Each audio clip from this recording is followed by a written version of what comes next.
আসসালামু আলাইকুম, আমি হাসিবুর রহমান। আজকে গুগল অ্যাডসের একটা মজার বিষয় নিয়ে আমরা আলোচনা করব। সেটা হচ্ছে, দেখেন, আমি একটা বিজনেস ওপেন করেছি।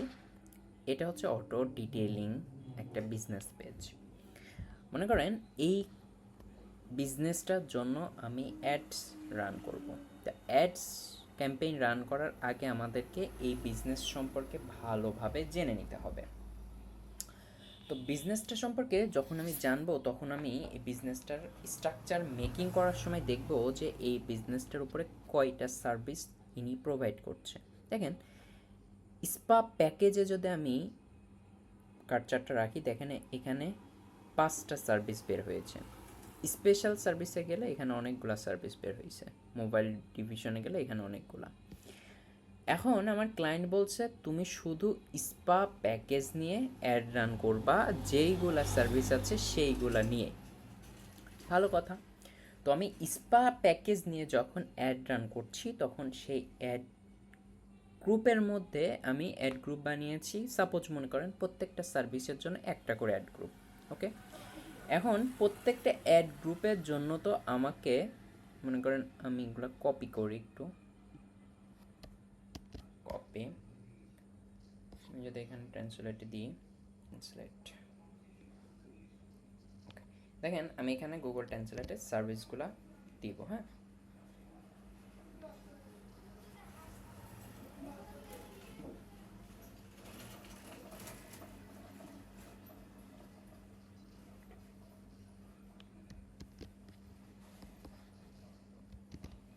ওকে, দেখেন এখানে আমি আমার সার্ভিসগুলো আমি এখানে নিয়ে এসে দিয়েছি।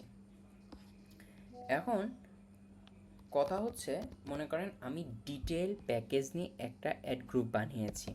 তাহলে ডিটেল প্যাকেজ নিয়ে আমি যেই অ্যাড গ্রুপটা বানিয়েছি, সেই অ্যাড গ্রুপের ল্যান্ডিং পেজের মধ্যে আমি কিন্তু ডিটেল প্যাকেজের যেই ল্যান্ডিং পেজ স্পেসিফিকভাবে বানানো, আমি সেটা দেব। অর্থাৎ এই ডিটেল প্যাকেজের জন্য আমি যে হেডলাইন, ডেসক্রিপশন, কিওয়ার্ড রিসার্চ করেছি, সেইটার মধ্যে আমি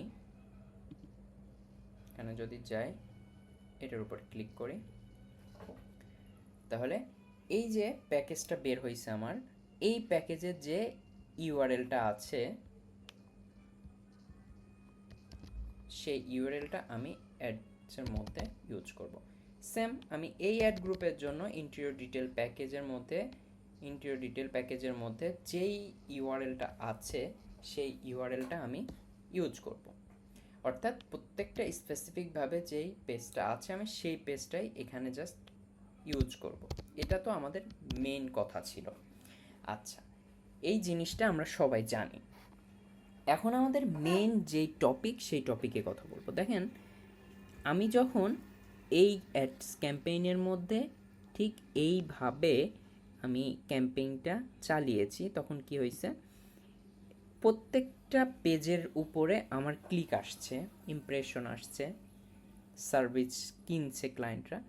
এখন আমার দেখা উচিত যে কোন সার্ভিসটার জন্য বা কোন প্যাকেজটার জন্য বা কোন ল্যান্ডিং পেজের কারণে আমার বেশি বেশি পার্সেস আসছে বা বেশি বেশি কস্ট চলে যাচ্ছে, এটা আমাদের অ্যানালাইসিস করা উচিত।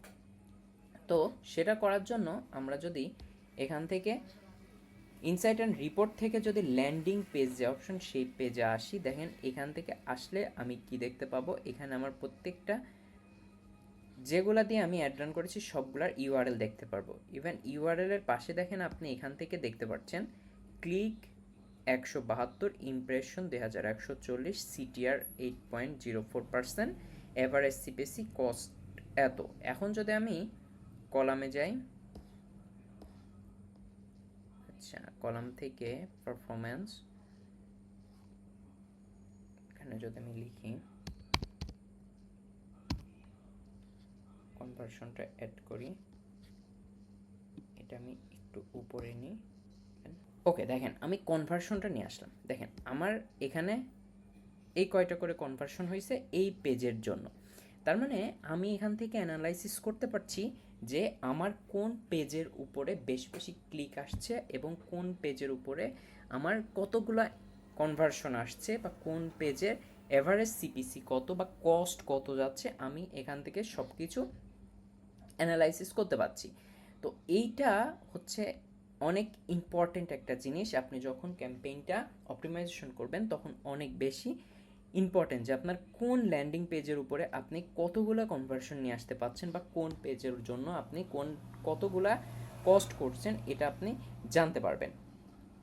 দেখেন, ছোট ছোট বিষয় হলে আমাদের এই বিষয়গুলো সম্পর্কে জানতে হবে, কারণ এগুলা আমাদের অপটিমাইজেশন করার ক্ষেত্রে অনেক ইম্পর্ট্যান্ট।